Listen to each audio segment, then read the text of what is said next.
What's going on, YouTube? Welcome to another video. But today we're going to show you guys exactly how that we implement Jobber to be able to hit 50% gross margins on every single job. Los láseres traemos allí, traemos dos o uno. Láseres, lasers.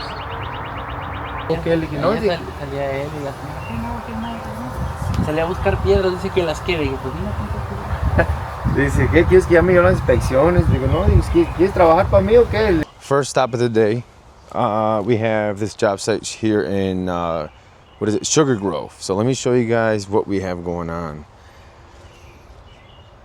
So we've been here, what, 2 days? 2 to 3 days.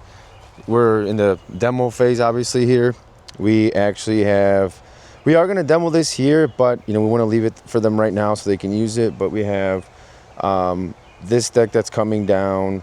We're going to build a whole new deck with stairs coming down to a patio that's going to go from about here all the way up to the corner of the house, which I will post some pictures here on the screen so you guys get a way better idea of what I'm talking about here. But yeah, so right now we're waiting on inspections for the post holes because we do have a gazebo going up. We have electrical coming in on this side as well. What else? Oh yeah, we do have a grill here. It's going to be a bump out for a grill, no encasement. But yeah, I mean, we're moving along. Obviously, we got the downspouts. But yeah, with I think it's 2 days being here, I'm pretty happy with the progress. And yeah, it was good catching up with the guys, making sure they have everything they need. Caught up with the homeowner. Now we're in Naperville, Illinois. Let me turn this camera around and show you guys what we have going on. Check this out. We got a L-shaped wall here. We got a fire pit. Hopefully you guys can hear me with all the noise in the background, but we're in a time crunch, so I don't want to tell them to stop. But we have our Beacon Hill slabs, granite fusion. Also, we can't forget the lights. Check this out. We got, I think, 6 lights here on this wall. We got some steps with, I think, 15 lights. Actually, 19 lights. I will post a picture on the screen so you guys can see what this project is going to look like here at the end. We got the electrical already ready to go. We got the gazebo coming up tomorrow. So we have a small gap to where we go to our next meeting, which is going to be a few consultations. So let's talk about, how is it that we are able to implement Jobber, and how is it that doing so helps us bring 50% gross margins or even greater sometimes into every single job. But before I get into that, I want to talk about a few different key points before we even get to that part, right? Like the very first, and I wrote a few different things. Like the very first thing is, yes, this job made you money, but that doesn't mean your business made money, and that's a whole separate video. A job P&L you can say is something totally different than what your P&L for your whole business is saying. And those are two separate things. But I like to start here because if your P&L from your business is showing that you're not making any money, well, then I like to go back and see, okay, is it that we're not making any money on every single job? That means we're doing something wrong, as simple as estimating. And if we are making money on every project, but then when we get to our P&L, we're not making money, then we can. It's just easier to pinpoint that where your money's going, having correct numbers on every single job. So. And then again, the other thing is, like, a lot of people get confused with revenue. Like, they're not confused, right? They at least, I'll admit, when we started climbing with revenue pretty quick, it feels nice, right? It feels good. It feels good to say, hey man, I did 5, 6, 7, 8 million. But at the end of the day, guys, always remember this: did you make any money? What's your bottom line? At the end of the day, that's all that matters. Doesn't matter if you did 50 million, doesn't matter if you did $1 million, but if there's nothing stuck to the bottom line, then we have to regroup here before even thinking about growing. So keep that in mind. The other thing that I noticed is on a lot of these jobs, especially the bigger jobs, and we're getting into 250 plus, the labor side of it takes, the majority part of it. And if that's not managed correctly, meaning if your guys are not set up correctly, at least for us and most of the contractors that I work with an MDC, that is our biggest leak, labor. Whether it's us underestimating the amount of labor that we put it into the estimate, or our guys going over the man hours that we estimated, because maybe we made too many mistakes, or maybe they didn't have the right equipment, or whatever the case may be. But labor is one of the biggest leaks that I've seen, at least in our company and all the companies that we help in MDC. And another thing is, the benefit of this here is, I don't think you realize how much of a benefit or how much you're leaving on the table not doing these numbers for every single job. Remember, if let's say, we bid on this job and say we're going to make a 50% margin, right? And then we do the job tracking here within Jobber, and then we find out that, hey, you know what? We actually only made 10% gross. Then we can quickly go in there, figure out, okay, did we underestimate the material, the man hours, or what did we do wrong? So that way, immediately we make those changes in the right direction. But if you don't do job costing, whether, even if it's on a job or even if it's pen and paper, if you don't get these numbers out the way, like yesterday, you're missing out on a lot. You don't have to overcomplicate it. If you download something as simple as Jobber, which I will, you know what? I do have a link in my description where you guys can actually try it for free. So the excuses are out the door. Day by day, don't let these receipts pile up, because if you're running multiple job sites, you let these things pile up, it's going to be a lot of work. So let's take the first one, for instance. I did here a job called MDC Backyard. So very first, let's go down the line. As you can see, we already entered a few different things here, but as you can see, I'm going to go ahead and I created an invoice and everything. So this job is $20,500. And as you can see, I've already, this is like pretty much the invoice here. So it shows you your invoice. This is how I came up with the $20,500. And then I did some clock-ins here.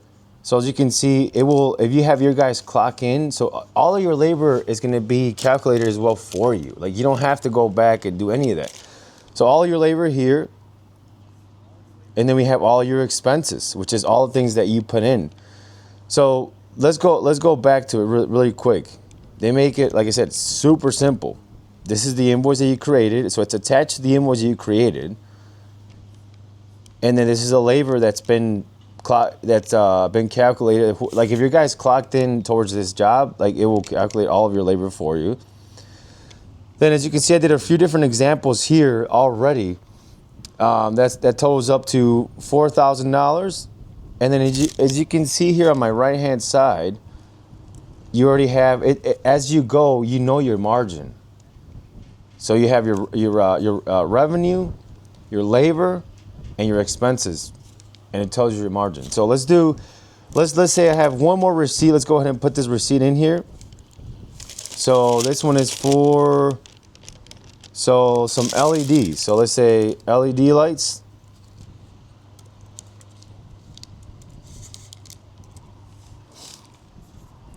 And if you want, you can do the description, but you're gonna save your receipts anyway. Like I said, try to make this as simple as you can or as you want for yourself. That way, it's something sustainable. So on this receipt, you put the date on the receipt, which let's say it was the 3rd of June. And this one was for $1,200 with 60 cents. All right. And another thing is, you can also upload a copy of your receipt. Do I upload them? I'm going to be honest with you guys. We don't, because we keep all of our receipts for tax purposes anyway. And then again, at least from my opinion, right? Do whatever's the most sustainable, the easiest way, simplify things. You save it, and boom. As you can see, we've added a cost here, and then there it goes. So let's just add a bigger receipt for, let's say, pavers, right? Let's go ahead and add pavers, and because I want you guys to see the margin go down. Let's say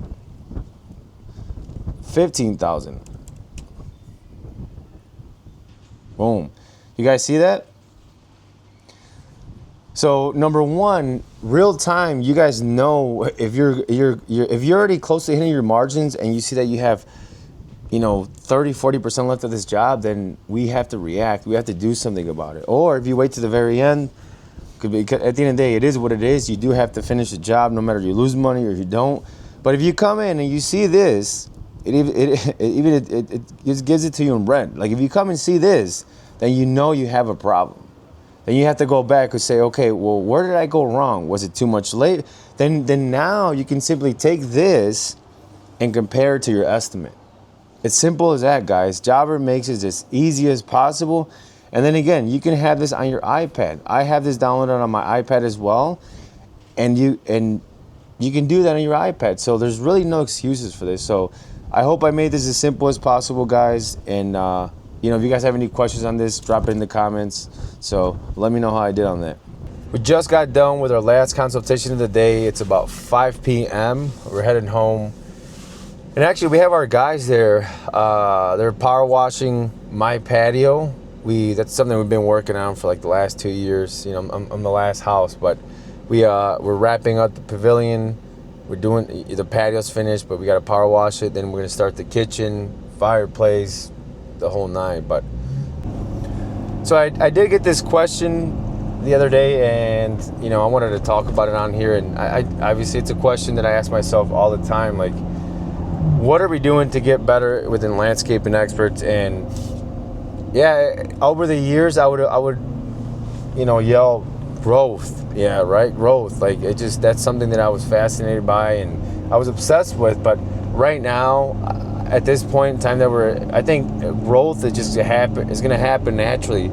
And the reason for that is the better we get, the more we grow. So to talk about a few things that I want to get better at is, one of the biggest things is build better culture. That's something that I will be honest with you guys, and I think we can get a lot better on better culture. And just another thing is the communication with our customers, building even more systems than we already have to make sure that we get on top of that, which that's something we were working on in the wintertime. And today I got a compliment from one of the projects that we're working on. I stopped by the one earlier that you guys are seeing in this vlog, and got a compliment from him saying, hey man, we love all the communication from your team. And that was, man, that was big for me, because that's something that we've been working on, and it was pretty big for me hearing that. And then, like I said, the other thing is building a better culture. And I feel like I lacked on that pretty big in the last few years. And the reason for that is because we were working with like 10, 15 different companies subbing out. And I was so focused on, and this is just being honest with you guys, I feel like I was so focused on getting these other guys on track that I lost sight of our guys in-house. And yeah, I mean, that's it happens. It happens. So I really want to go back to the basics and make sure that we, get back on track with our guys, not only our core of guys, but any new guys, and just build a better culture.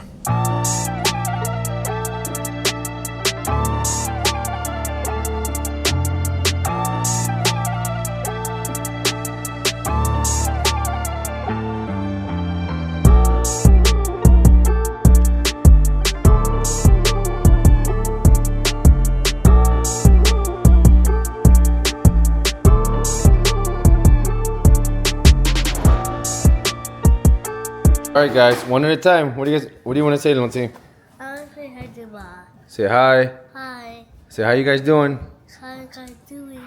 Good job, man. All right, now Elena and then Julian. Where's Vicky? Vicky, you want to play outside? Say hi. Hi. Say peace. Julian.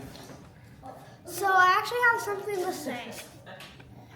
So my dad, I told my dad how that there's a myth that a third of your subscribers haven't subscribed. So if you didn't subscribe, All right. Yeah. So and you everybody. better. You Yeah. better. If you're watching this, you're not subscribing. You're a hater. All right, guys, and we're gonna wrap it up like that. You heard Julian. Comment, like, subscribe, and we'll see you guys in the next one.